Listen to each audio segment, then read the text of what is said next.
My name is Ezra Thompson. I'm 28 years old. And last month I left the house I grew up in with nothing but a duffel bag. A pair of steel-toed boots so worn they squeaked when I walked. And a printed spreadsheet that made my old man go pale for the first time in his life. You'll send 80% of your paycheck to Evan. My father barked across the kitchen, voice slicing the air like the blade on his ancient electric knife. And the other 20% goes to me. It's not complicated. I didn't flinch. I just smiled. A calm, bitter kind of smile, the one you wear when you've already buried the version of yourself who gave a damn. I'm leaving, I said.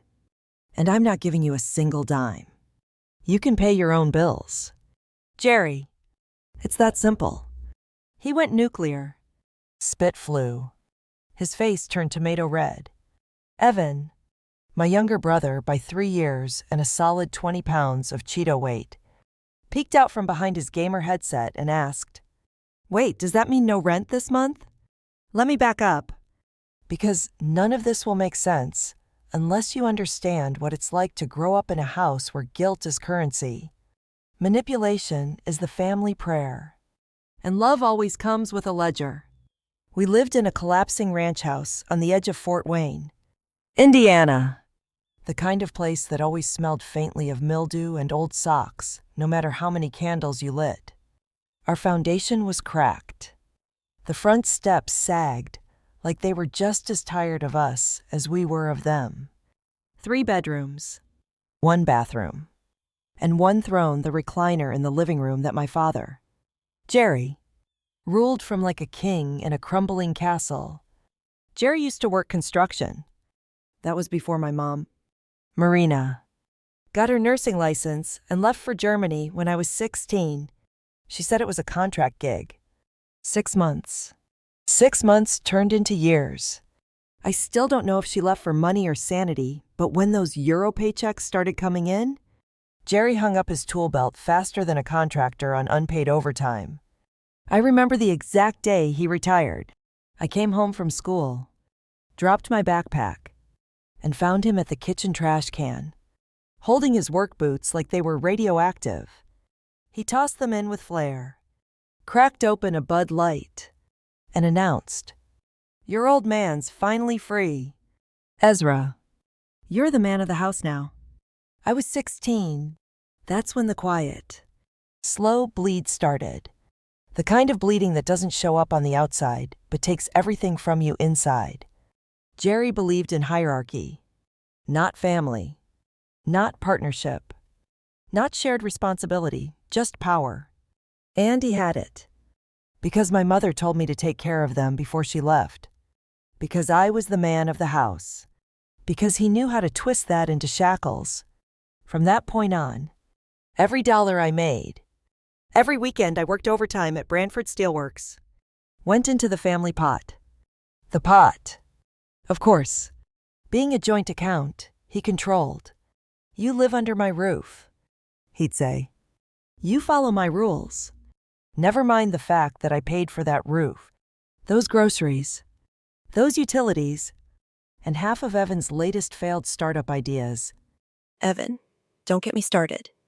He was 25, lived like he was 15, and talked like the world owed him a refund. He claimed he was building a brand streaming Call of Duty in the basement, yelling at preteens online, eating Hot Pockets like they were going out of style. Worked maybe 10 hours a week at a knockoff GameStop. Spent his paycheck on weed, energy drinks, and limited edition sneakers he never wore outside. And somehow, he was the golden boy. I once asked Jerry if Evan could pick up more hours to help out. His reply, "Evan's still figuring himself out. You're the responsible one. Act like it." That was the Thompson household, where being responsible meant being punished for it. Every 2 weeks, it was the same. Payday. I'd get home from the plant, still smelling like steel dust and burnt oil.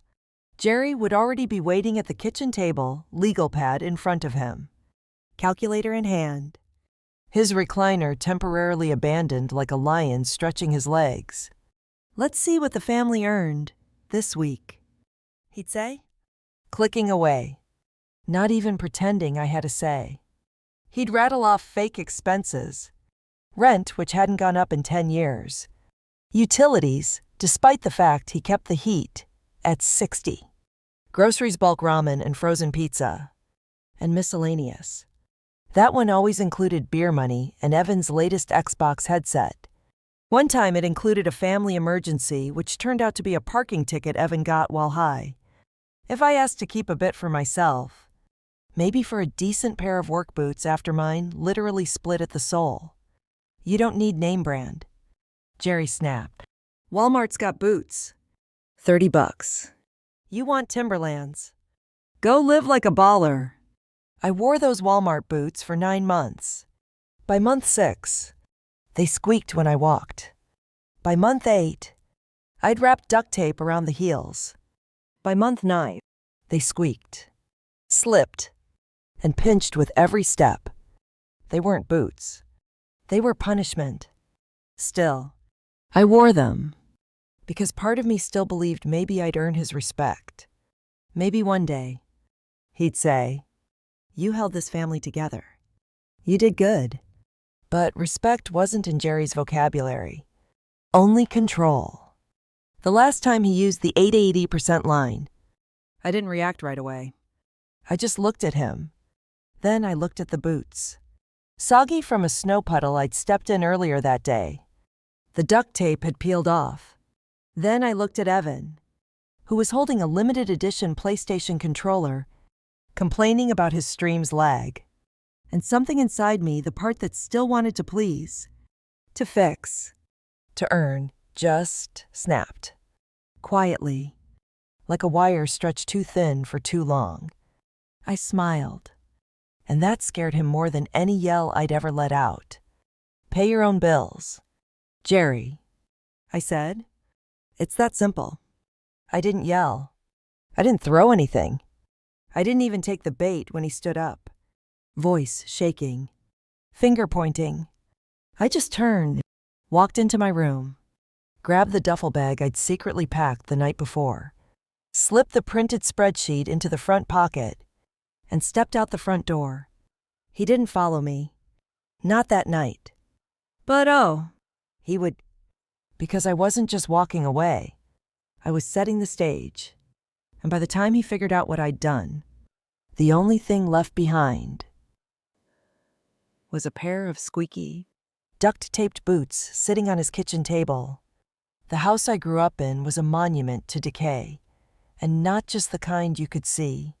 From the outside, it looked like any other fading ranch house in a working-class neighborhood just outside Fort Wayne.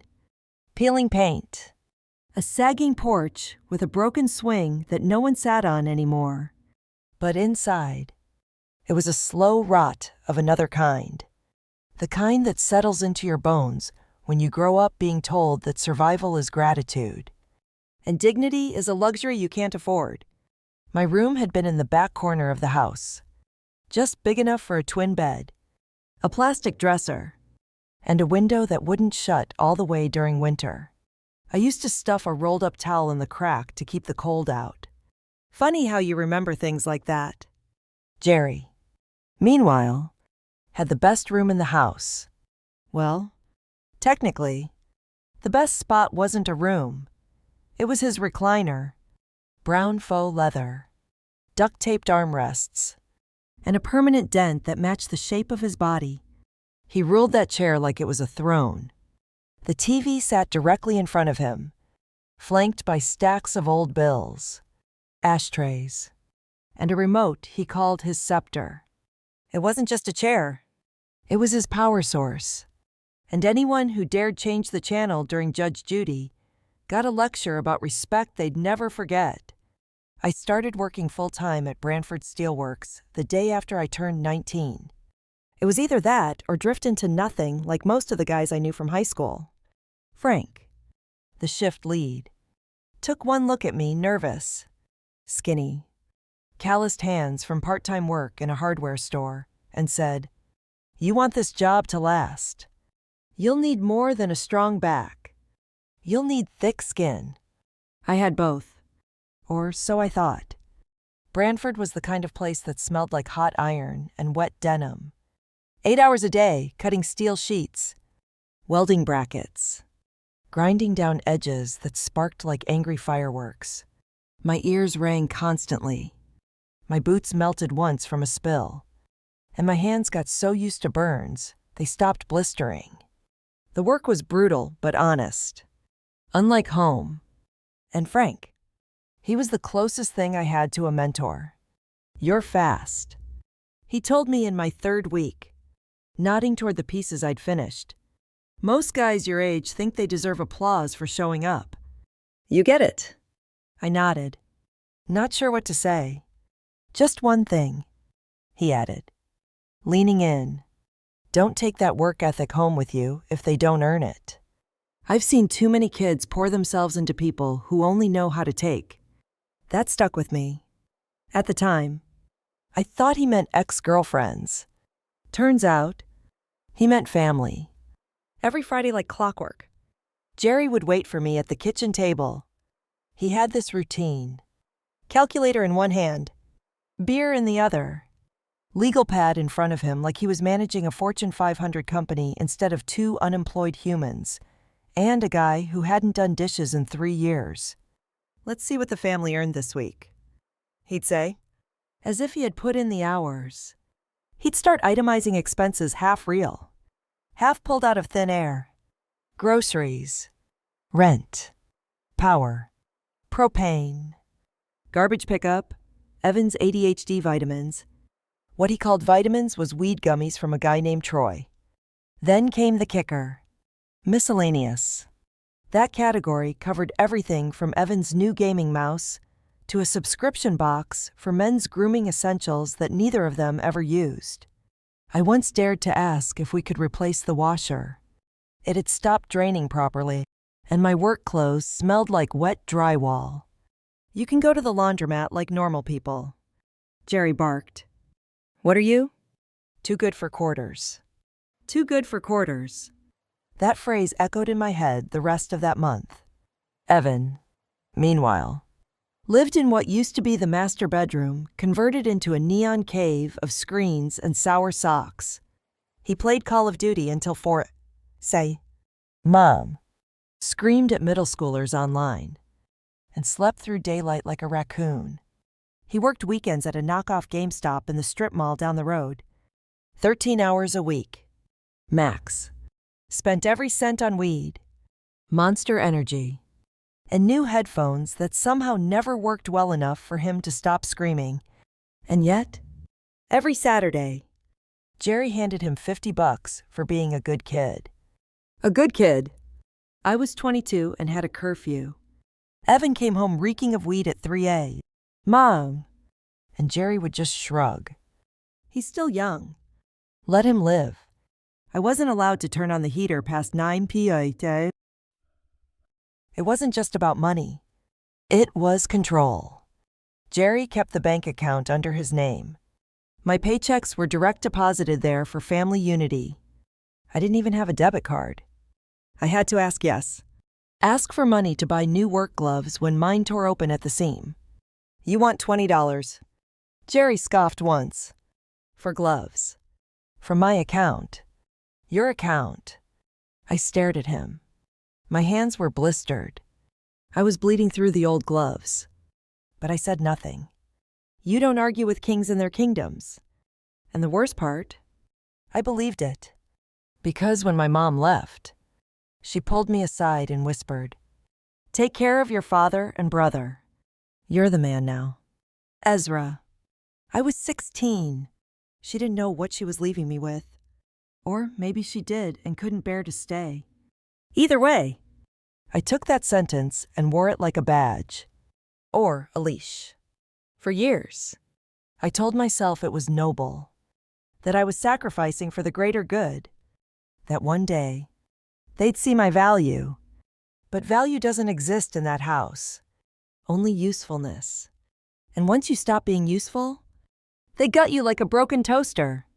One day, I came home from a double shift, 14 hours in steel dust. My back screamed. My boots, those god-awful Walmart boots, had cracked at the heel.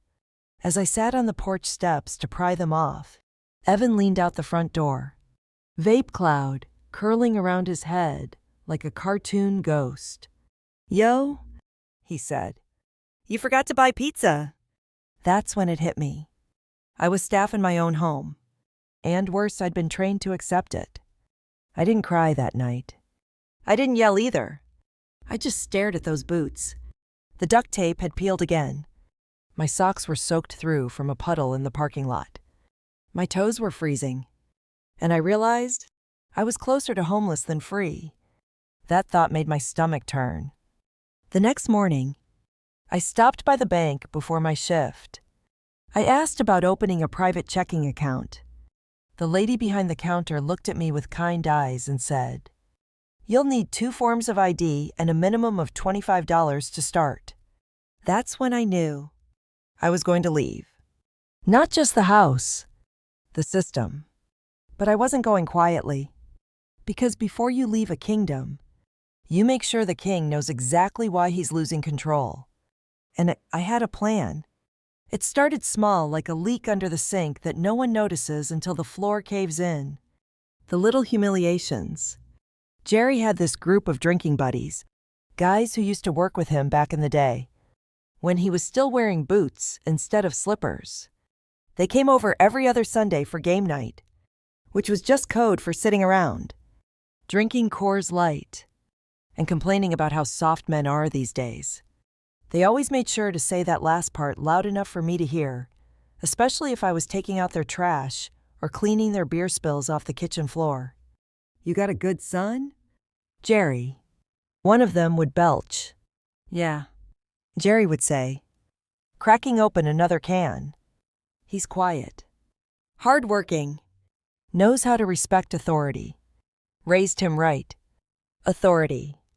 That's what he thought he was. Not a parent. Not a partner in survival. Just authority. One night, they were all over. And I came home late from a shift. I'd had to stay an extra hour because a guy on line 4 sliced his hand open and everything got backed up. I was bone tired. My shoulders ached. My back was a tight knot of pain. I walked in, and Evan had taken the last slice of the frozen lasagna I'd bought and stashed for myself. It was gone along with the last of the orange juice. He was halfway through a live stream, laughing at a viewer for donating only $2. Jerry was on his recliner, feet up, watching a rerun of some political shout show. I stood there, holding my lunchbox, smelling like sweat and iron, and Jerry didn't even look at me. "You forgot to get toilet paper," he muttered. I didn't say a word. I walked to my room, closed the door, and stood in the dark. That's when I started writing things down. Not just feelings. Numbers, receipts, rent breakdowns, utility bills. All the financial responsibility I had shouldered for nearly a decade. I knew I couldn't just leave. I had to prove to myself, mostly that I wasn't crazy, that I wasn't exaggerating, that this wasn't just a normal part of adult life, like Jerry kept insisting. The next week, I worked through a rainstorm. Indiana weather is cruel in spring cold, wet, and moody. My boots soaked through in under an hour. I spent 8 hours standing in puddles while sparks flew from grinders. My socks felt like wet cardboard. I got home, peeled the boots off, and found that the skin on my heel had split. Blood. Raw skin. I limped to the bathroom to clean it, but the antiseptic was gone. Evan used it to treat his cat's ear infection. I sat on the edge of the tub and stared at my foot, then at my boots. That's when the symbol clicked into place. Those boots weren't just footwear. They were proof. Of everything? Of every time I chose their comfort over my pain. Of every time I said yes when I wanted to scream no. Of every time I believed I was doing the right thing, even as it broke me down piece by piece. 3 days later, I brought up money again. I did it calmly. We were at the dinner table, if you could call it that. Me with leftover rice and canned beans.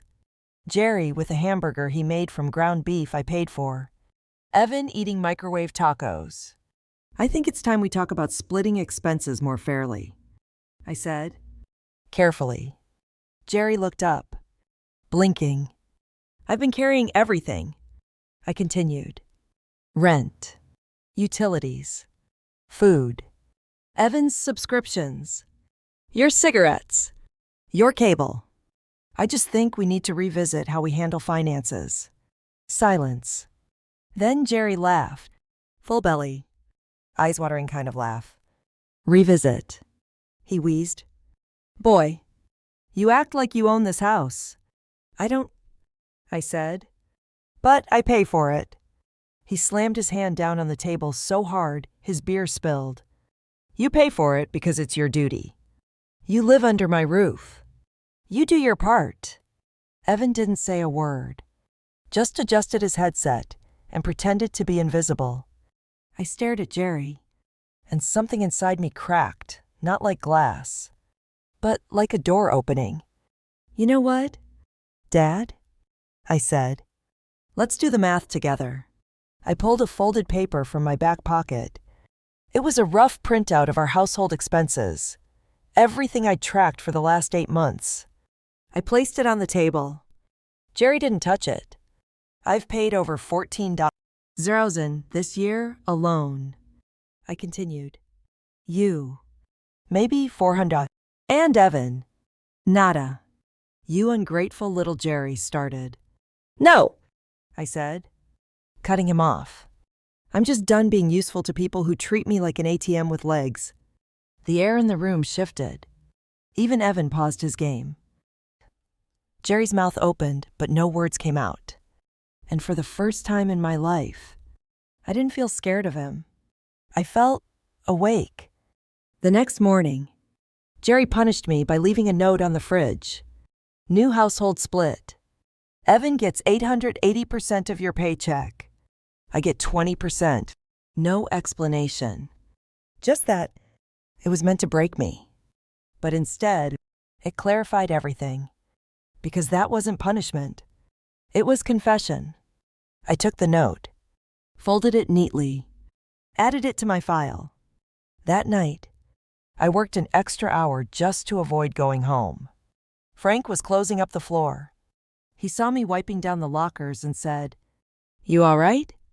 I must have looked how I felt, like a man unraveling. He leaned against the doorway, arms crossed. You ever feel like you're holding a dam shut with your bare hands? I nodded. He nodded back, like he understood exactly what I meant. I once had a dad like that, he said quietly. Didn't work a day in his life past 40. Made me feel like breathing was a debt I owed him. What did you do? I asked. He shrugged. Stopped paying. That stuck with me all the way home. I walked past the recliner throne, past Evan's neon-lit cave. Easy. Past the duct-taped cabinets, and the fridge that wheezed like a smoker in its last year. And I made a decision. Not just to leave, but to leave smart. To leave so thoroughly, so undeniably, that they couldn't twist the story afterward. I wasn't disappearing. I was documenting my exit. And when I was done, I'd make sure they couldn't forget it. The plan didn't come to me all at once. It wasn't like some cinematic aha moment. No music swelled in the background. Just silence. Heavy, gnawing silence, the kind that settles in when you realize you've been living someone else's version of your life. That night, after Jerry's 880% note, I didn't yell. I didn't rip it up. I carefully peeled it from the fridge and placed it into a folder with the others. I had been documenting everything for months. Receipts, rent slips, pay stubs, screenshots of my bank transfers.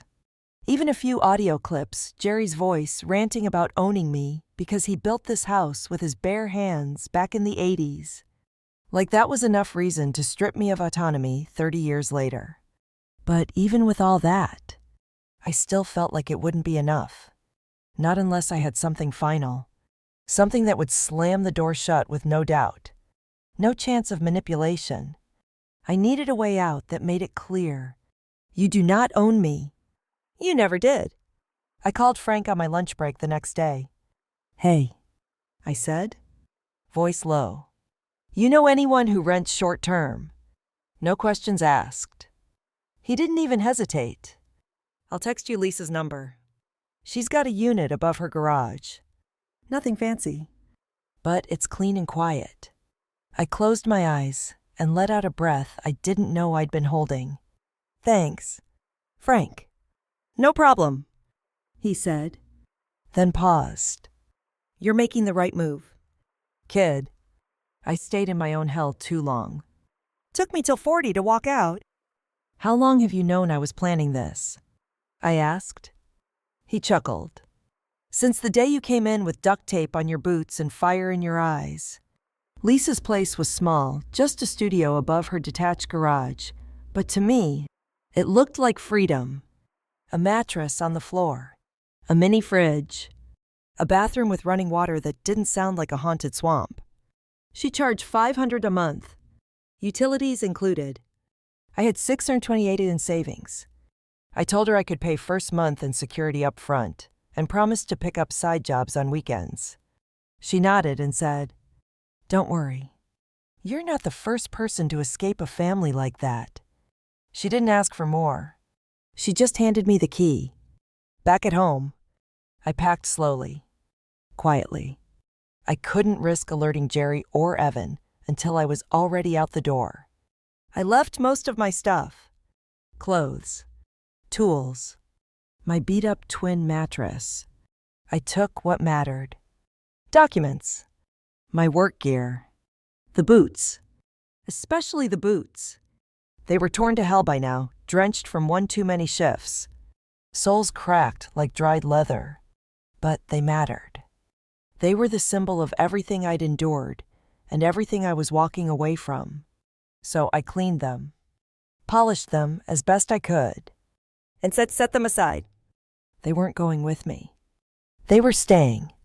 The final move came 1 week later, on a Friday. Payday. I left work early. Frank covered for me. I went to the bank and transferred my direct deposit to my new account. I pulled out the last stub, showing my paycheck still funneled into the family account, and highlighted the total. $1, 203, 88. Then I printed it, folded it neatly, slipped it inside the boots, and on top, I left a typed note. Keep the boots. They're exactly your size. At 4:55 Ma. I placed the boots right in the center of the kitchen table, left the note tucked between them. Jerry's recliner was empty, like he'd gone out to smoke. I didn't wait. I grabbed my duffel bag, walked down the steps, and didn't look back. Not even once.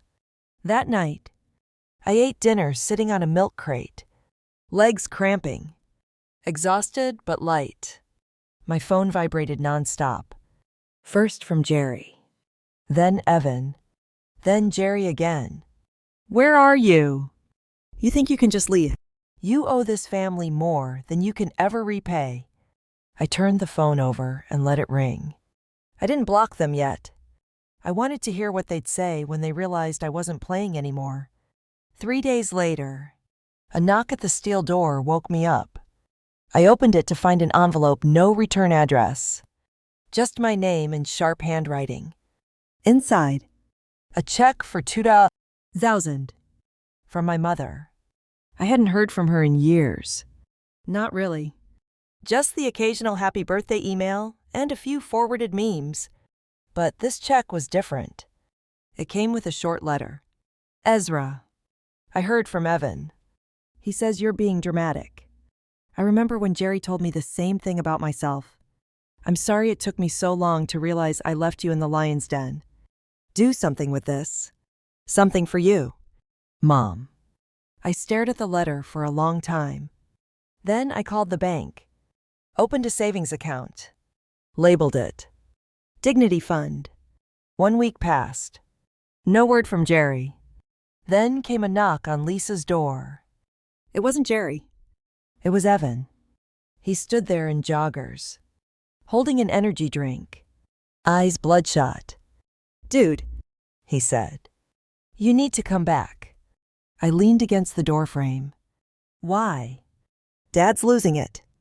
He's calling everyone, screaming. The power almost got cut. I had to pawn my PS5. I thought you said I was being dramatic." He looked down. "Okay. Yeah, I was mad. But come on. We're family. You can't just leave like this." "I didn't leave," I said. "I escaped." "Same difference," he muttered.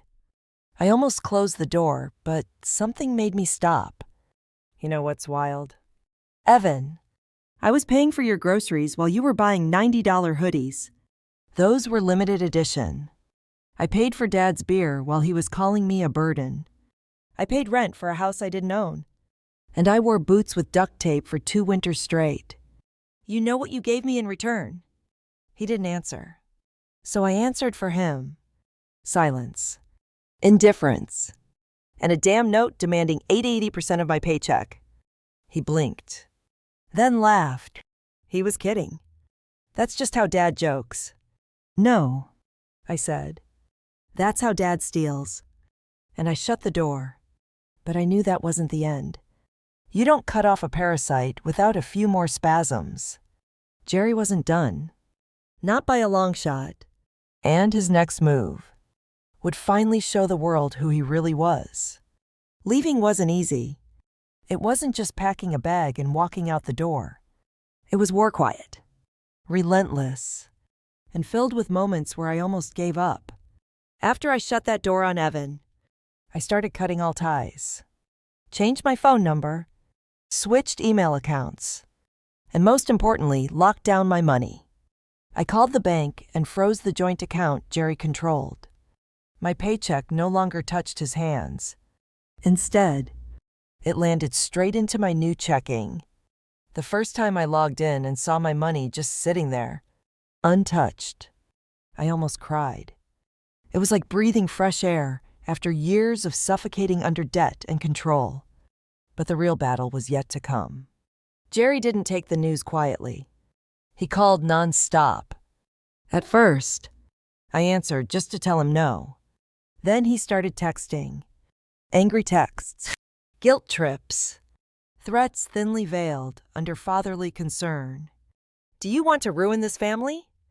Think about what you're doing. You owe me everything." I blocked him. Then the calls went to voicemail. Then he started showing up. At my workplace. At Lisa's house. Once, he waited outside until I left, trying to corner me with a fake smile and empty promises. I stayed strong. But every time the phone buzzed, with an unknown number, my heart jumped into my throat. Evan's reaction was the hardest. He sent me messages full of anger and betrayal. "Why'd you do this to us? We're broke now because of you. You're selfish. Dad's sick." I didn't reply. It was easier to cut him off than to hear the voice of the brother I loved drown in resentment. One night, I got a message from a lawyer's office. A cease and desist letter from Jerry's attorney demanding I stop interfering with family finances and threatening legal action if I didn't.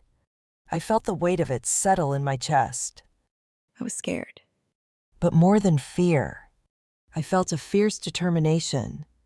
This was no longer about me. It was about reclaiming my life. Then came the unexpected. My mom, Marina, sent me an email, her first real message in years. She said she had cut off all money to Jerry, that she was sending what she could directly to me, that she was proud. It was like hearing a lifeline. With that support, I moved forward. I started renting a small apartment close to work. Nothing fancy, but it was mine. I bought a new pair of boots. Not cheap ones, but sturdy. Leather work boots with thick soles. I wore them like armor. Every time I laced them up, I remembered where I came from and why I had to keep moving forward. Meanwhile, Jerry was unraveling. I heard from friends at the plant that he'd started working odd jobs delivering newspapers, cleaning yards, even stocking shelves at a Home Depot. The king without a throne. The man who once demanded 880% of my paycheck was now begging for a shift.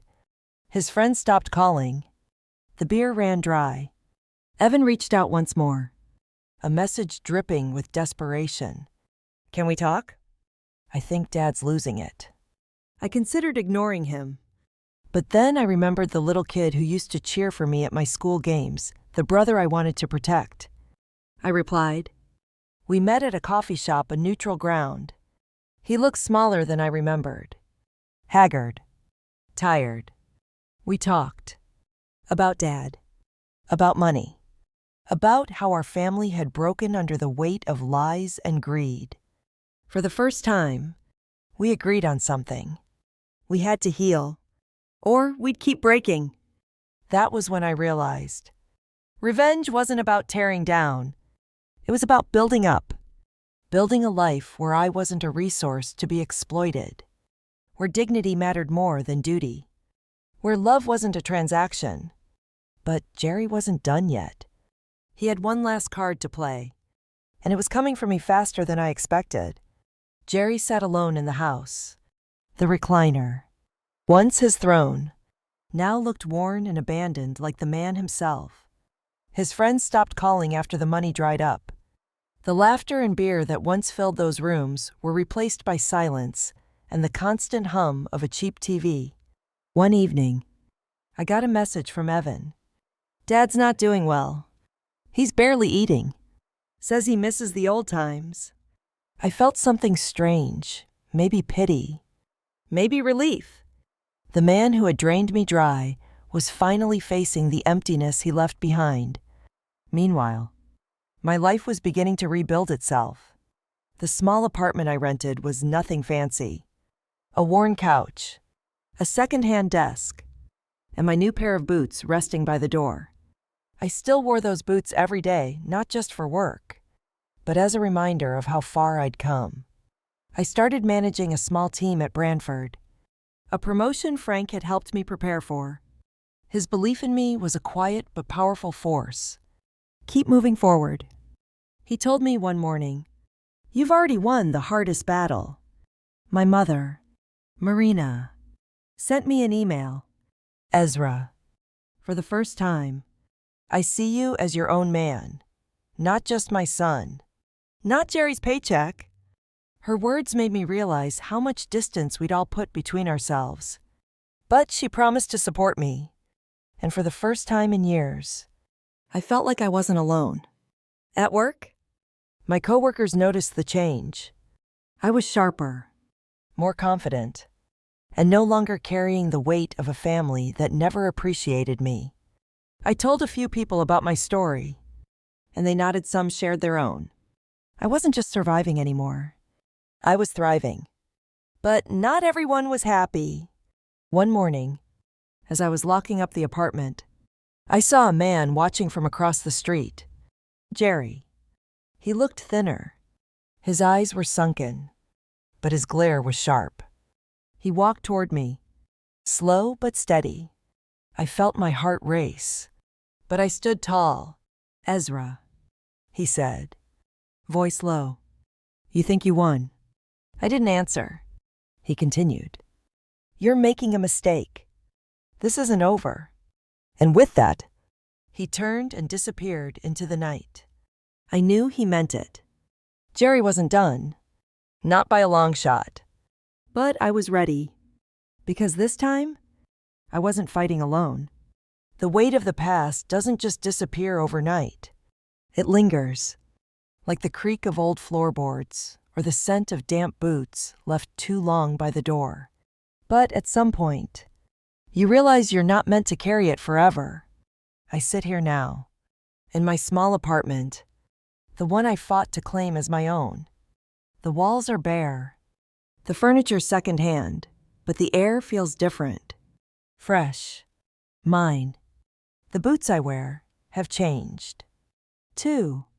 No more duct tape or soaked soles. They're new. Heavy. Solid.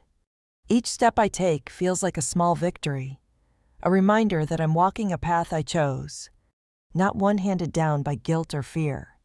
Looking back, the story isn't just about money or control.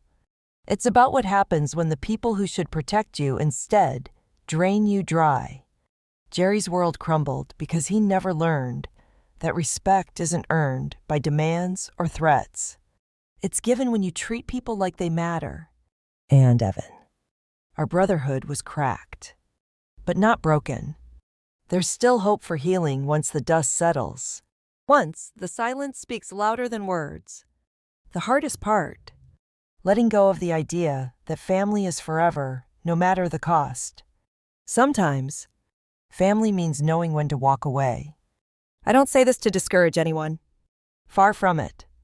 I say this because survival is a radical act. Choosing yourself isn't selfish. It's necessary.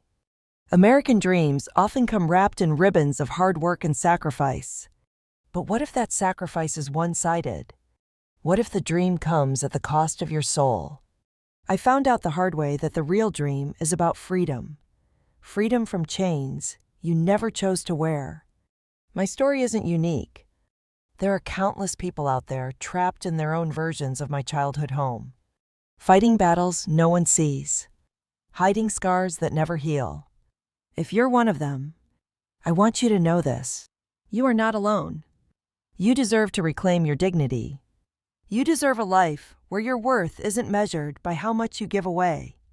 And for those still standing at the crossroads, wondering if it's worth it, remember the boots. They are more than just shoes. They are symbols of endurance, of struggle, and of the courage to step into the unknown. When you finally walk away, walk tall, walk proud, because sometimes the hardest thing you'll ever do is the bravest thing you'll ever need. Jerry never called back, but I keep the boots on my floor a reminder of the past and the promise of the future. If he ever does, I'll be ready. With a new pair of boots, a clear conscience, and a heart unburdened. Have you ever had to walk away to find yourself? Drop A in the comments if you've ever taken that brave step. Remember to like, share, and subscribe if you believe everyone deserves the chance to choose their own path. Thanks for listening. And don't forget sometimes, walking away is the first step to coming home. Story 2. My name is Audrey. I'm 30 years old. Divorced. Full-time admin assistant. Full-time mom. And apparently, full-time family disappointment. But none of that matters as much as this. Last summer, my brother slapped my 6-year-old daughter across the face. And my father. He smirked. My mother. She laughed. Like it was nothing. Like she deserved it. But what they didn't know, what they never even thought to ask, was that the whole thing was being recorded. Every word. Every sound. A hidden mic. A documentary project. A little piece of family legacy that turned into the one thing they never prepared for. The truth. So, before I tell you how I used that recording to unravel the perfect image they'd built around themselves, do me a favor. If you've ever felt like the outcast in your own family, click like. If you believe no child deserves to be punished for existing, hit subscribe. And comment below if you've ever had to walk away from people who were supposed to love you. Because you're not alone. And neither was I. People think family means safety. But in the Thompson household, family meant keeping quiet. Family meant smiling when you were bleeding inside. It meant not making waves. Not asking questions. Not outshining the son who could do no wrong. My older brother, Derek, was the golden boy. Football star. Straight A student. Tall. Confident. With the exact same smug smirk as my father. He was my father. Just 25 years younger. Me. I was loud. Sensitive. Too curious. Too opinionated. Too much of everything they didn't want. By age 8, I knew how to read a room before I entered it. By 12, I knew how to make myself small. Invisible. Even? That was survival. Our father, Howard, was a corporate attorney, sharp suits, sharper tongue. He believed in consequences and control. He believed children should be seen, not heard. Unless, of course, they were reciting GPA scores or athletic trophies. Our mother, Eleanor, was the enforcer, the decorator of reality. She made everything look fine. Pressed linens, holiday centerpieces, tight-lipped smiles, and cooler-than-wine laughter. And every time she heard me crying, she turned up the volume on her classical music and called it drama. They raised Derek to believe he was a god. They raised me to apologize for breathing. I escaped as soon as I could. First college. Then Jason. He wasn't perfect, but he saw me. At least, at the start. He had this crooked smile and a softness I mistook for safety. We married young. I was 20. He was 24. And for a few years, it was okay. We were broke but happy. I worked part-time while finishing my degree in communications. Jason worked in marketing, dreamed of launching his own agency someday. Then Lily came along. 7 pounds, 3 ounces of pure light. Born on a rainy Tuesday with my dark hair and her daddy's blue eyes. I held her to my chest and made a silent promise. You will never have to earn love. You are enough just by being. But dreams don't pay rent. And marriage doesn't cure loneliness. By the time Lily turned 3, Jason was working late. By 3.5, I found text messages. By 4, we were divorced. He left with a duffel bag and a message. I just need space. This life isn't what I thought it would be. What he meant was, you and Lily are too much work. I didn't tell my parents why we split. I didn't need to. Because in their eyes, I was always going to be the reason things failed. Men don't leave happy homes, my mother said over the phone. What did you do to push him away? That's the thing about families like mine. They don't offer help. They offer judgment wrapped in conditional support. I still remember asking for money to fix my car one winter. It was the only way I could get Lily to daycare and make it to work. My father wrote the check, but not before saying, you should have picked a man like Derek. Someone who knows how to plan. That check came with interest. I didn't ask for humiliation, but I bit my tongue. For Lily. Because even if I hated everything my family stood for, I wanted her to have grandparents. I wanted her to feel connected, to believe she was part of something bigger. I told myself I'd shield her. I thought I could buffer the toxicity. So when the annual Thompson Lake House reunion rolled around last July, I said yes. We hadn't gone in 3 years. Not since the Christmas incident where Eleanor told Lily she was a little loud for a lady. Not since Derek gave Lily a toy that made noise, then took it away when she laughed too hard. Still, Lily loved the lake. She'd ask about the cousins she barely remembered. She'd seen photos in the old albums. Derek, Dad, everyone smiling and wanted to belong. She was 6 now, full of energy, songs, big questions, and a voice that could fill a room. You sure about this? My friend Tara asked when I told her. I'm not doing it for them, I replied. I'm doing it for her. Just promise me you'll be ready if it goes sideways. I laughed. It's only 3 days. I'm not that scared little girl anymore. But that was a lie. Because the moment we pulled into that gravel driveway behind Derek's BMW and my parents' Mercedes, I felt 12 again. Small. Unwanted. Wrong. Can I go see the lake? Mommy, Lily asked, bouncing in her booster seat. Let's say hi first, I said, forcing a smile. The lake house looked exactly the same weathered cedar siding, Manicured hedges, porch swing swaying like it hadn't aged a day. But inside, everything felt colder.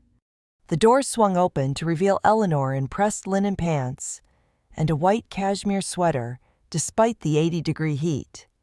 She scanned me from head to toe like she was checking for stains. Then her face softened as she looked at Lily. "We thought you weren't coming," she said. "The others are already here." I nodded, offered a hug that barely touched. Inside, the great room buzzed with activity. Derek stood near the fireplace, bourbon in hand, Natalie by his side, elegant, restrained. And then came the line I'd heard in my nightmares. Well, Derek announced. "The prodigal sister returns," and with little Miss Loud herself. Lily shrank behind my leg. "Hi, Uncle Derek," she said, her voice barely above a whisper. Derek raised an eyebrow. "No song today." Natalie gave me a quick hug, whispering, "Don't take the bait. He's worse lately." "Still working at that little marketing place?" Derek asked, sipping his drink. "Assistant to someone important, right?" "I lead a small team now," I said, keeping my voice steady. "Well, look at that," he chuckled, climbing right up that ladder. "Huh?" Dad clapped him on the back. "That's my boy, always aiming higher." And just like that, I was dismissed. Again, I caught Paul, my aunt's husband, setting up his camera gear near the bay windows. He nodded at me, a flicker of sympathy in his eyes. "You filming everyone's good side?" I joked. "Low. Trying," he said. "Howard wants a full legacy reel this year. Got the wireless mic running through the main rooms, capturing all the natural moments." He winked. "Even the unnatural ones." I didn't realize it then, but that was the first sign. The first breadcrumb that everything they thought they were hiding was already being recorded. But what that mic captured the next morning would change everything. The first night at the lake house felt like swallowing glass while smiling. After dinner, roast chicken, creamed spinach, and an awkward toast from Derek about legacy and family values. Lily asked if she could sing. She wasn't performing, just humming something gentle while coloring on the floor near the fireplace. It was her little way of staying grounded. Emma, one of the cousins, looked up and rolled her eyes. Why does she always have to be so noisy? Derek didn't miss a beat. Girls like that learn real fast that noise doesn't earn respect. Silence does. The room chuckled. Even my mother. I looked at Lily. She froze crayons still hovering midair, shoulders tight. I reached for her hand, but she pulled it away, curling inward. Later, in our shared guest room, Lily curled into me, whispering, "Am I too loud?" I choked on my answer. "No, baby," I said, stroking her hair. "Your voice is beautiful." She looked up. "Then why does everyone act like it's bad?" "Because this family doesn't know how to handle joy unless it comes in Derek-shaped packages." I didn't say that out loud. Instead, I kissed her forehead and made a silent vow. Again, you will not become me. You will not shrink for their comfort. The next morning, breakfast was an event. Fresh scones, grapefruit halves, handwritten menus. My mother always hosted like the queen was coming. "Lily, don't forget your manners," Eleanor said as we sat. "No elbows, and no humming at the table." Lily nodded politely, but I saw her eyes dim. Her sparkle was going out. Derek sat across from us, scrolling through his phone like he owned the place. Natalie poured orange juice in silence, eyes flicking back and forth like a nervous referee. "You working out of your little cubicle this week?" he asked me casually. "I have PTO," I said. He raised an eyebrow. Nice. Didn't realize you were high enough up to get benefits. Dad laughed. Even assistants get perks nowadays. Equity, too. I smiled tightly. I don't need equity to know my value. That shut them up briefly. After breakfast, the family splintered off. Some went boating. Others played lawn games. I offered to help Eleanor clear the table. It was a peace offering. I guess, a ritual. She handed me a stack of plates and said, I'm glad you brought Lily. Maybe this year, she'll learn how we do things here. I nearly dropped the dishes. How you do things. You know, order, self-control, decorum. She's 6? I said. Eleanor's eyes didn't flinch. So were you. Once. There it was again, that undercurrent. Not just control. Conditioning. Outside, Lily played by the dock with Emma and Ben Derek's niece and nephew. The sun shimmered on the lake like nothing bad could ever happen. But something felt off. I watched as Ben whispered something to Lily, then yanked the plastic mermaid toy from her hand and threw it into the water. Only babies play with dolls. He sneered. Lily didn't cry. She just stood there, frozen. When she turned and saw me watching, her face crumbled. She ran toward me, barefoot across the wooden planks, lips trembling. They said I'm too weird, she whispered. They said you were weird, too. And that's why Grandpa didn't hug you last night. My stomach twisted. I crouched down, wiping a smear of dirt from her cheek. You are not weird. You are original. And Grandpa is wrong. Behind us. Paul adjusted his tripod again, his camera aimed out at the dock. I remembered the mic he'd mentioned. The legacy footage. Always running. Always recording. He caught my eye. Subtle nod. No words. But his expression said enough. He'd heard it. 2. By the afternoon, tensions were humming under every smile. Natalie barely spoke. My father napped. Derek strutted like a king holding court. And Lily clung to me more than usual. At one point, I found her sitting alone under the porch swing, clutching a blue handkerchief from my bag, the one I kept in case of scrapes or runny noses. Are you okay? I asked, kneeling beside her. She nodded, but her voice cracked. I don't want to sing anymore. That broke me. Singing was her joy, her anchor. It's what got her through the long nights when Jason left, through daycare drop-offs and thunderstorms. And now, after 2 days in this house, they'd already smothered it. I wanted to scream. I wanted to shake them all and say, do you see what you're doing? But I didn't, because I knew how that would end. With more sighs, more blame, more here she goes again. Instead, I kissed Lily's hand and said, you don't have to sing, but when you're ready, I'll be your biggest fan. She smiled weakly. That night, dinner was grilled salmon, asparagus, and a fresh salad. No one spoke much. Eleanor had lit candles. Derek told a joke about a coworker getting fired for being too sensitive. Everyone laughed. I excused myself. In the hallway, I passed Paul again, tinkering with audio cables near the pantry. Everything okay? He asked. I hesitated. You said earlier it's all being recorded. He nodded. Mics run through the main spaces. Even picked up Lily crying this morning. Do they know? Only Howard and I. He said. He wanted raw footage. Said it makes the legacy reel more authentic. My pulse quickened. Paul, I said, voice low. Keep those files. Don't delete anything. Ever. He looked at me, then glanced toward the dining room, where laughter erupted again. I wasn't planning to, he said. We shared a quiet understanding. In that moment, Paul became more than an uncle by marriage. He became my witness, my silent ally.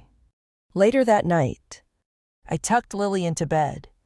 She asked me to hum her lullaby, something soft and familiar. And as I sang, I heard Eleanor's footsteps pause in the hallway. She didn't knock. She didn't come in. She just listened, and then walked away, probably shaking her head. I stared at the ceiling fan spinning above us, wondering how much longer I could pretend that 3 days in this house wasn't already doing permanent damage. The next morning, the slap happened. But before that, before the heat and the humiliation, came a small, perfect moment. Lily at the edge of the dock, singing to herself, soft, but proud. Her little blue handkerchief tied like a cape around her neck. And then Derek yelling, "Shut up. Can't you ever be quiet?" A splash, a scream, and then the sound of his hand meeting her face. And they thought no one would remember. But the mic remembered everything. The sound of his hand meeting her face. It was sharp, immediate, and echoing, not just in the air, but inside me, like something cracked in my rib cage. Something old. Something that had been waiting years to shatter. I didn't think. I just moved. Feet slamming down the stairs. Door flung open. Screams ringing through my skull. Though I wasn't sure if they were Lily's or mine. I found them on the dock. Derek stood over her, chest heaving, red in the face. Lily sat on the wood, clutching her cheek with one hand and the blue handkerchief with the other. Her lips trembled, but no sound came out now. Just tears, silent, fat drops running down that perfect, too small face. "What the hell is wrong with you?" I shouted, pushing past him and falling to my knees. She was screaming while I was on the phone. Derek barked, not even looking at her. I told her to quiet down 3 times. She refused. She disrespected me. She's 6, and 6-year-olds need discipline. Behind us, chairs scraped, doors opened. The rest of the family emerged like moths to chaos. Howard, the man I still technically called my father, stepped forward with a bourbon glass in hand. He didn't ask what happened. Instead, he snorted and said, "She's just like her mother." No respect for boundaries. No awareness of tone. My mother, Eleanor, took one glance at Lily's swollen face and smiled. I remember Audrey used to cry like that too. Over everything. They laughed. They laughed. And something inside me, whatever last thread had been holding my old obedience together, snapped. I scooped Lily into my arms. Her small body trembled against mine, breath hiccuping in broken gasps. I wiped her tears with the handkerchief, now blotched with red. Her blood. My child's blood. And still they stood there, unfazed. "That's it," I said. My voice was low, too calm. "We're leaving." Audrey Natalie started, but I cut her off with a glance. "No. This stops now." As I turned to walk away, I saw Paul, standing near the porch, arms crossed, watching. His face was pale, jaw tight. When I passed him, he leaned in, voice low. "It's all on tape," he murmured. The mic caught everything. I froze. "What?" He nodded toward the deck, the living room, the dock, wireless feed, auto backup, uploads to cloud. My heart slammed in my chest. "You're telling me the slap, their laughter, it's all recorded?" He looked me dead in the eye. "Every word." I got Lily in the car, buckled her in, knelt beside her, checked her cheek again. Swollen. Yes, but not broken. She looked at me with eyes too old for 6. I didn't mean to be bad. Oh, God. No. Baby, I whispered, brushing hair from her face. You weren't bad. You were brave. And you were being yourself. That's never wrong. She blinked. Will Grandpa be mad forever? I choked on the answer. Swallowed it back. Grandpa doesn't know how to be kind. That's not your fault. We drove. 20 minutes before she fell asleep with the handkerchief still clutched in her hand like a lifeline. Back in our apartment, I carried her inside and laid her on the couch. Her favorite blanket. Stuffed rabbit. Quiet music. The world she deserved. I went into the kitchen and stood there staring at the light above the sink. I didn't cry. I didn't scream. I made tea. I sat at the table, and I thought, about every time they made me feel less than. About every moment they erased my feelings. Gaslit my truth. Told me to be quiet, then blamed me for fading away. And now they'd done it to her. No more. I opened my laptop. Typed one word into a blank document. Enough. Then I picked up my phone and called Tara. She answered on the second ring. Hey, are you okay? I saw your missed text. No, I said, but I will be. There was silence. Did something happen? He hit her. Tara. My brother hit Lily. Jesus Christ. In front of everyone. And they laughed. Oh my God. Audrey. Are you? I'm fine. She's okay. But Paul said it was all recorded. Everything? There's audio. Her voice dropped to a whisper. Wait. Like legal recordings? Yes. It was part of some dumb legacy documentary. He set up hidden mics all over the house. Uploads to the cloud. They don't even realize. Tara breathed into the phone. Do you have the files? Not yet. But I will. She was quiet for a beat. Then, so, what are you going to do? I looked over at Lily, sleeping peacefully. I'm going to end it, I said. All of it. And in that moment, I felt something I hadn't in years. Power. Not rage. Not revenge. Something quieter. Sharper. Control. But I knew I couldn't just burn it all down without a plan. No. That's what they'd expect from me, the emotional one. The drama queen. The unstable single mom. If I was going to fight, it had to be smart. Surgical. Lethal. And it had to start with that audio. So I texted Paul. Can we talk? Urgent. Need copies of everything. Please. He replied 1 minute later. Come tomorrow. Bring a hard drive. I've got it all. I stared at those words. Got it all. They thought I was weak. They thought I was gone. But I was about to become the one thing they feared most. A daughter with proof. The next morning, I dropped Lily off at school with a smile I barely stitched together. She was okay, brave even. She waved goodbye with her stuffed rabbit peeking from her backpack, and that same blue handkerchief tied to the strap like a flag. But the moment she stepped inside the building, I exhaled like I hadn't in days. Then I drove. Straight to Paul's house. It was quiet when I arrived. Early light filtered through the trees, casting long shadows across the porch. Paul answered the door in a flannel shirt and worn jeans, like nothing world-shifting had happened just days ago. But in his eyes, he knew. He let me in without a word. We didn't need small talk, just clarity. In his office walls lined with hard drives and framed old concert posters, he gestured toward a sleek black laptop. It's all here, he said, sitting down. 5 terabytes. Audio. Backup. Dates stamped. Names crystal clear. I hovered over the file, heart pounding.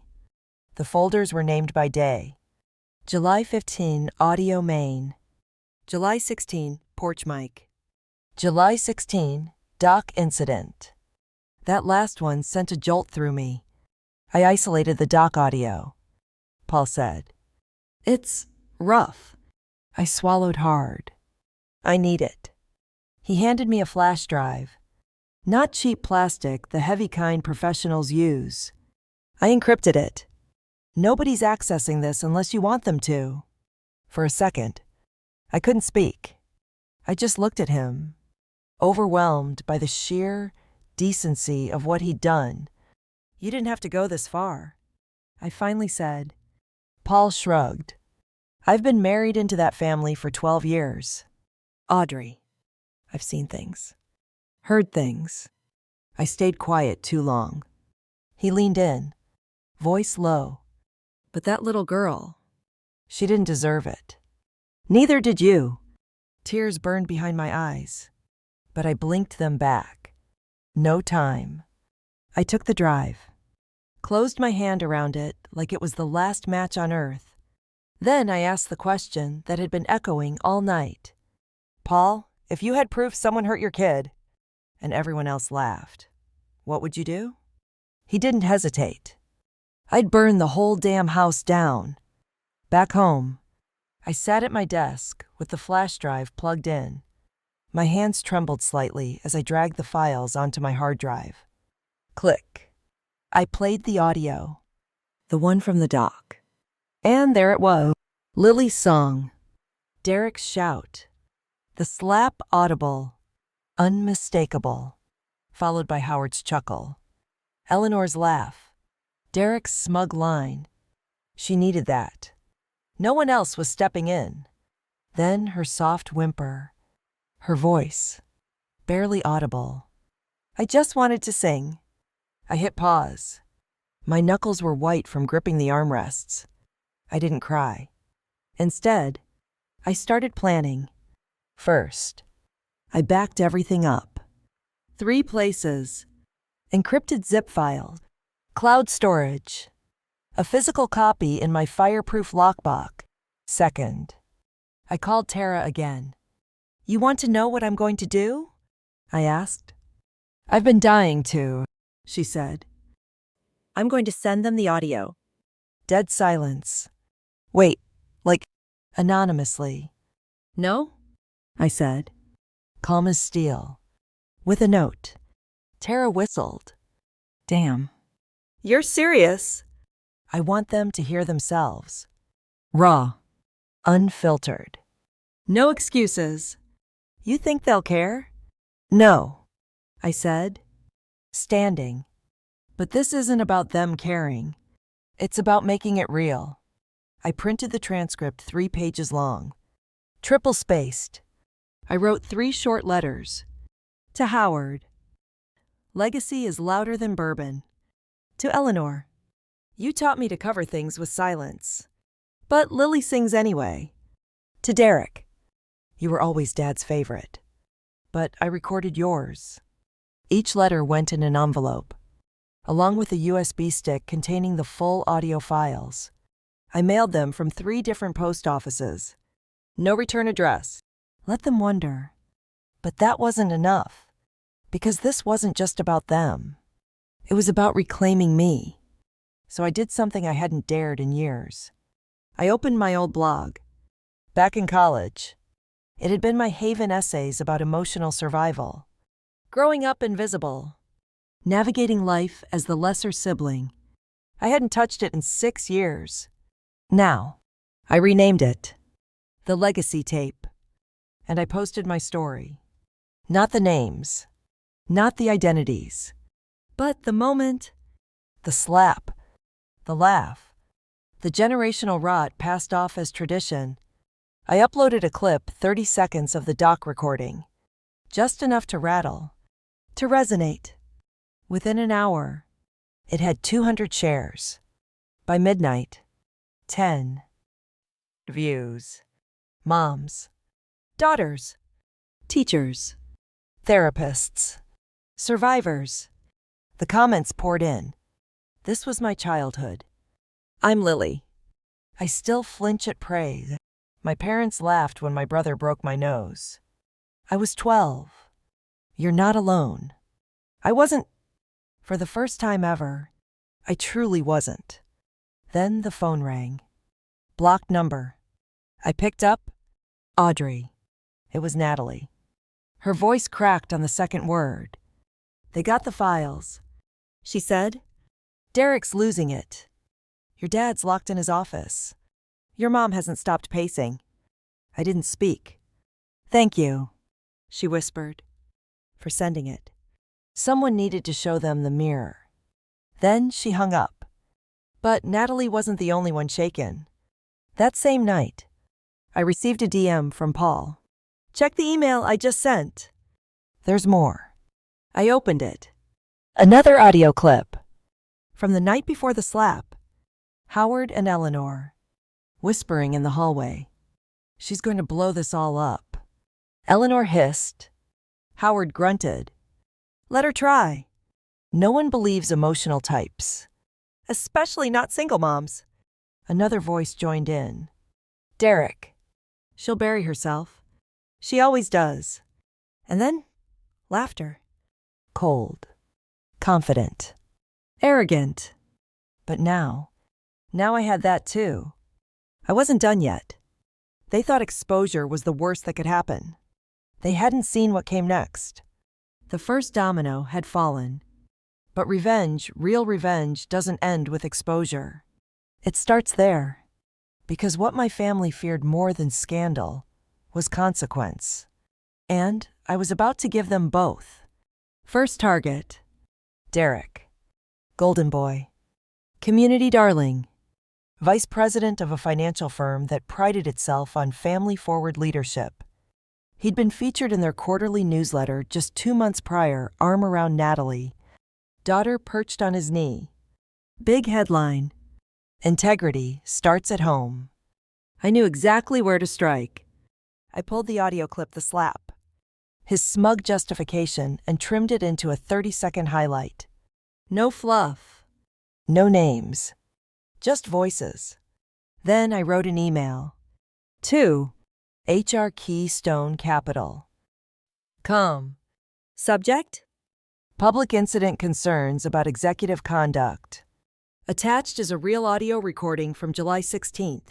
It involves one of your executives physically striking a 6-year-old child and justifying it while others laugh.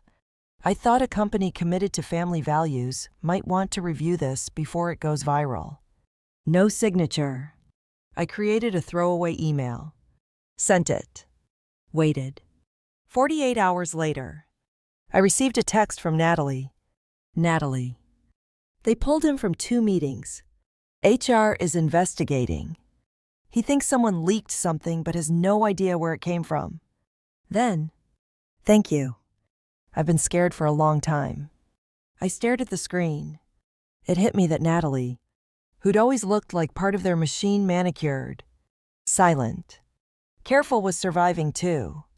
Quietly. And maybe, just maybe, I wasn't the only one breaking free. Next.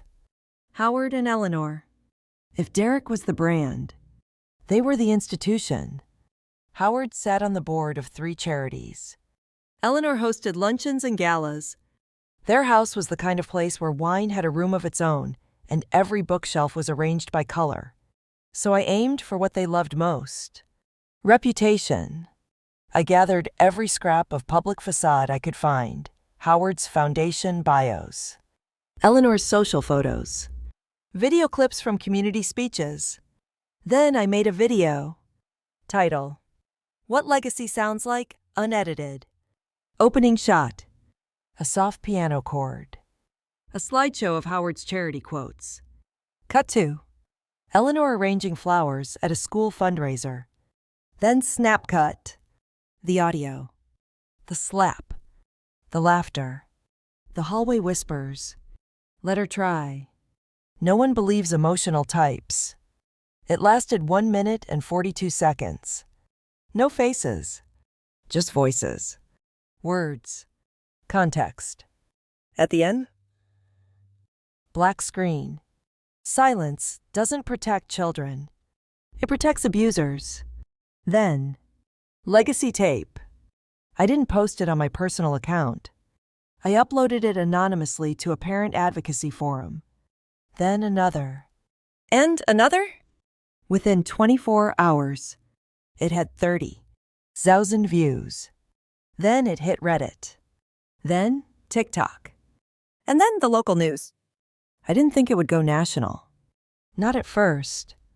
But then a parenting influencer with 1.2 million followers reposted it. She added a caption. "This is why I stopped speaking to my parents. This is why I listen when my kids cry. This is what generational harm sounds like." By the end of the week, it had hit 200,000 shares. Still no name, no addresses. But people started asking questions. Who are these voices? Where was this recorded? Has CPS seen this? That's when the phone started ringing. Blocked numbers. Private calls. I didn't answer. I was busy. Because I wasn't just dismantling their image. I was building something of my own. The blog, Legacy Tape, was now a site. Tara helped. She designed it on Squarespace in 3 nights. Added a forum. Set up a tip line. We invited people to share their own legacy tape stories of childhood erasure, of being scapegoated, of invisible bruises and audible sighs. We called them echoes. Each one anonymous. Each one real. By week 2, we had hundreds. One by a teacher in Oregon who'd been disowned for reporting her father. One by a middle-aged man in Florida whose mother still told people he imagined the beatings. And all of them said the same thing, in different words. It wasn't just me. Then, something I didn't expect happened. Paul emailed me again. Subject: another file you should hear. Attachment: July 14, bedroom mic. Wave. I clicked. It was Howard. Talking to a lawyer. His voice tense. "No. I'm not worried about Audrey. She's unstable. No one will believe her. And if she pushes it, we've got that file from 2017. A pause. She was on antidepressants. Document that. Frame it as paranoia." My skin prickled. They were preparing to smear me. Had been for years. But now, I had them. So I did the riskiest thing yet. I sent that file to my lawyer. "Yes, I have one." Had one for years. Ever since Jason tried to reduce his custody share. My lawyer, Ellen, is the kind of woman who wears burgundy suits and remembers every date you forget.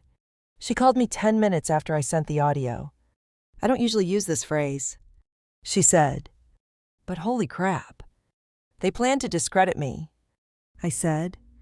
"They did more than plan," she replied. "They prepared a false narrative. That's defamation." "Audrey, that's actionable. So what are you saying?" She paused. Voice firm. "I'm saying if you want to file for a protective order, we can. If you want to go public, I've got media contacts. If you want to sue," another pause, "I can make sure you win." That night, Lily sat on the couch next to me, tracing the embroidery on the blue handkerchief she refused to let go of. She looked up and asked, "Mommy, are we the only ones who tell the truth?" I thought about Paul, about Natalie, about strangers writing in, about Ellen. "No, sweetheart," I said, kissing her forehead. "But we're the ones brave enough to say it out loud." She smiled. Soft. Certain. Then she sang. Just a little, her voice barely above a whisper. And I listened. The next morning, I woke up to 3 voicemails. The first was Eleanor. "Audrey, you've made your point. Enough is enough. Let's talk like adults." The second was Howard. "If you continue this witch hunt, you'll regret it. I have lawyers too." And the third, Derek. "You think you've won? You've destroyed this family. Hope that was worth it." I smiled. then deleted all 3. When the certified letter arrived at their estate, it wasn't addressed to just one of them. It was addressed to all 3. Howard, Eleanor, and Derek. Inside, a formal cease and desist, a defamation warning, backed by audio evidence, a statement of intent. If any further retaliation, gaslighting, or threats occurred, full legal action would be pursued publicly. And the kicker? It wasn't signed by me. It was signed by L&L, bracket, SCA, Senior Counsel, a name they couldn't intimidate, discredit, or ignore. They went quiet, like a switch had flipped. No more voicemails. No more texts. No more. Let's talk like adults. For a while, I wondered if it was over. But the silence was just a surface tension. Because that same week, a call came from Lily's school. She's been quieter than usual, her teacher said gently. Withdrawn. Not disruptive. Just subdued. My stomach dropped. Trauma doesn't always scream. Sometimes, it burrows. It curls up inside the chest like smoke and just lingers. That night, I sat on Lily's bed and asked, "Are you okay?" "Sweetie," she shrugged. "Everyone keeps asking if I'm okay. So I say yes." I reached out, brushing a strand of hair behind her ear. "You don't have to say yes," I told her. "Not with me." She looked down at her stuffed rabbit. Her voice was so soft I almost missed it. "Did I break the family?" I froze, then pulled her into my arms and held her like I was trying to press her back into the safest part of the world. "No, baby. You didn't break anything. You survived something that was already broken." She nodded, slowly, then whispered, "Can I sing again? Or will it make people mad?" "God." "Yes," I said. "You can sing as loud and as long as you want. And if anyone tells you to stop, they answer to me." Her smile shy, flickering. Real was the first I'd seen in days. But the real reckoning came 3 days later, when Natalie showed up at my door. Not called, not texted, just knocked. When I opened it, She was standing there with her suitcase, eyes red, hands trembling. "I left him," she said. I blinked. "You what?" "I packed a bag, put the girls in the car, dropped them at my sister's, and told Derek I wasn't coming back." Then she looked at me, jaw tight. I believed him when he said he'd never lay a hand on them. But that night on the dock, when he hit Lily, that was a preview. And I'm not waiting for Act 2. I pulled her into the house without a word. We sat on the couch. She cried. I listened. It wasn't just about Derek. It was about the whole machine. The years of pretending, the gaslighting, the guilt wrapped in pearls and politeness. When she finally calmed down, she looked at me and said, "I used to think you were the unstable one." I raised an eyebrow.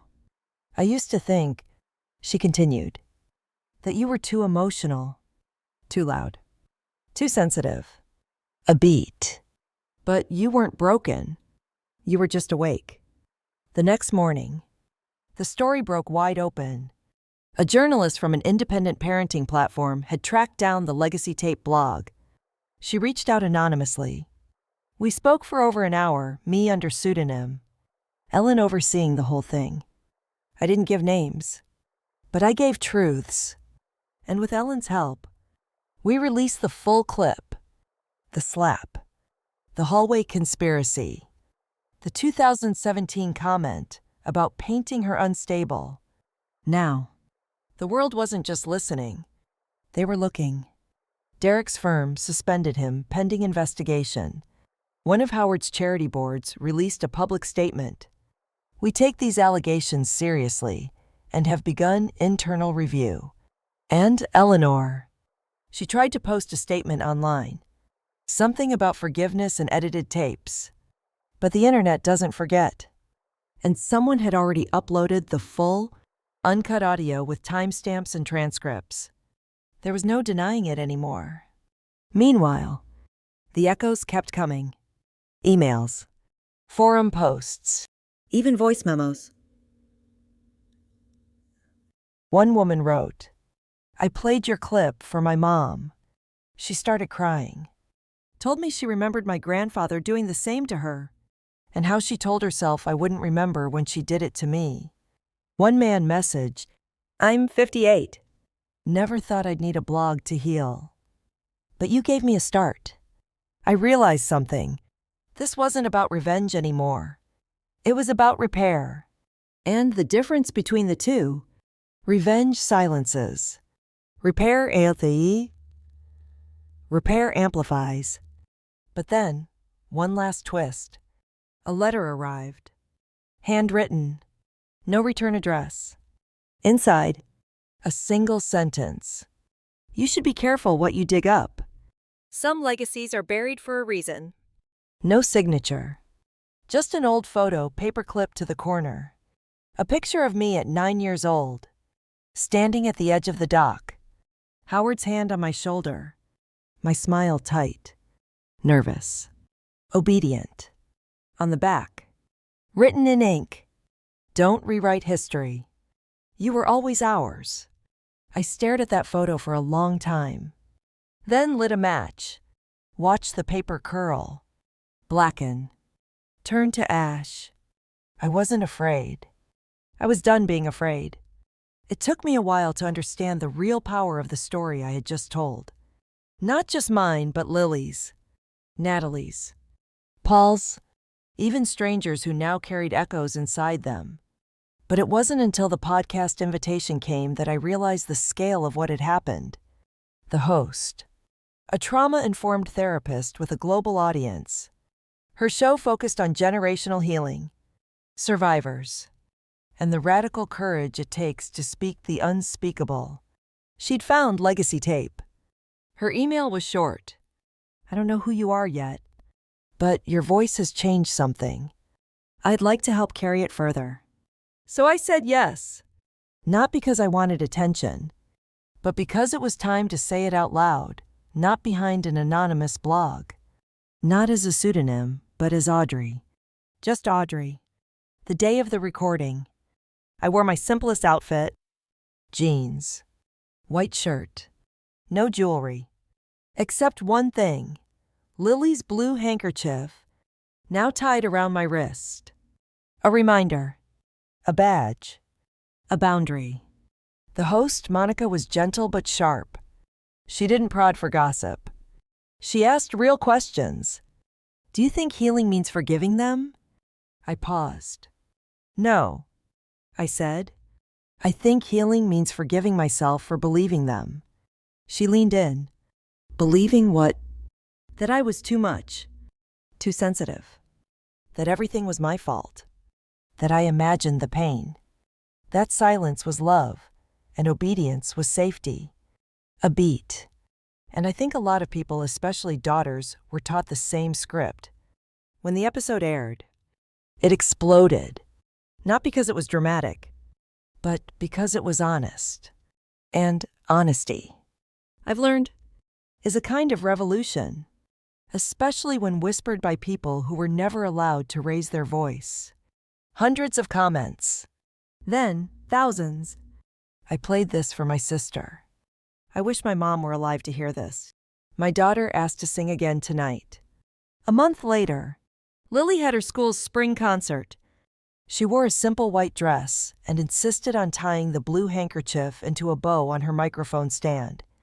When her turn came, I held my breath. Then she opened her mouth and sang. Clear, strong, no tremble. The auditorium fell into stunned silence, and then into applause so thunderous I felt it in my ribs. I wasn't crying. Not because I didn't want to, but because, for the first time, I wasn't grieving. I was witnessing and healing. We never heard from Howard again, or Eleanor. Derek tried once to threaten legal action. Ellen shut it down in 2 sentences. Last we heard, he'd been quietly moved out of state. Natalie filed for divorce. Got sole custody. She sends us cards now, hilarious ones. Sometimes with tiny notes in the margins. You were right. He never changed. I'm finally breathing. Paul. Still, our silent guardian angel. He emails every few weeks. Sends Lily books. Never asks for credit. Never takes any. But we both know what he did. And that matters more. So what did I learn from all this? That justice doesn't always look like a courtroom. Sometimes, it looks like a microphone. Sometimes, like a blog. Sometimes, like a little girl singing on a stage she used to fear. But mostly, justice looks like truth, finally echoing louder than shame. Some people asked me, wouldn't it have been easier to just move on? Sure. If I wanted to stay small, if I wanted Lily to grow up thinking silence meant peace. But I wanted something else. Not revenge. Not even closure. I wanted the truth to outlive the lie. And I think it has. So, if you're still watching, maybe you grew up in a house like mine. Maybe you were the Lily. Or the Audrey. Maybe you never had a Paul or a Tara or an Ellen. But you're here now. And maybe that's enough to start. Like this video if it made you feel something. Comment if you've ever had to break your own family's silence. And if you haven't yet subscribed, go. Because we've got more stories. More echoes. And more voices worth listening to. The legacy tape isn't closed. It's just beginning.